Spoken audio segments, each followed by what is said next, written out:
When we feel anxious, we want to do just about anything to feel better, even if it's only temporary. One really common thing we do is avoid things that feel like a threat. Of course, we all avoid things sometimes. Who wants to feel anxious?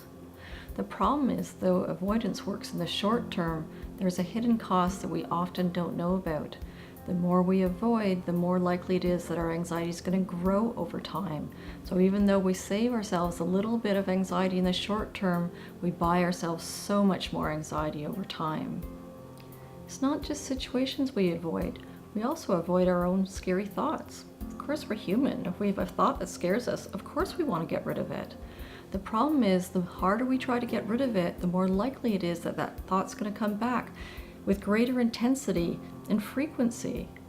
It's kind of like a beach ball. If you've ever tried to push it underwater, you can try really, really hard, but sooner or later it's going to come back up and usually splash us in the face. When Emily was born, I kept on getting thoughts of her getting hurt. It was so awful to have these disturbing images just sort of pop into my head. I tried so hard to push them away, just get rid of them. But it was like no matter how hard I tried, they seemed to keep coming back and getting stuck in my head. So what can we do instead? One thing we can do is think of the scary thoughts as brain spam and learn not to buy into them. They're just thoughts. It doesn't mean it's true or likely to happen. So if we have a scary thought, we can just notice it. We can label it for what it is, just a thought. Give it some space. Try not to fight it. Just keep on doing whatever important thing that we were doing before. In this way, the scary thoughts really lose their steam over time. It can also be helpful to remember that anxiety is all about overestimating the level of threat and underestimating our ability to cope. Our brain is wonderful of coming up with creative ways that things can go wrong. But just because we think it doesn't make it so. We always need to remind ourselves that thoughts aren't facts. So it's really important to come up with a way of estimating the level of threat that's not so biased by our anxious mind. One, we can really think objectively, how likely is it that this feared event is going to happen? And two, even if it did happen, how bad would it be? And then we can brainstorm ways that we can cope.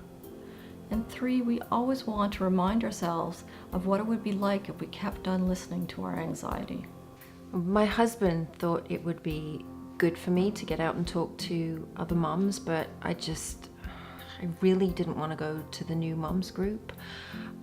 I just kept imagining myself saying something wrong or stupid about babies or parenting or something, and the other mums would judge me. But I was eventually able to get myself to think how likely this would be.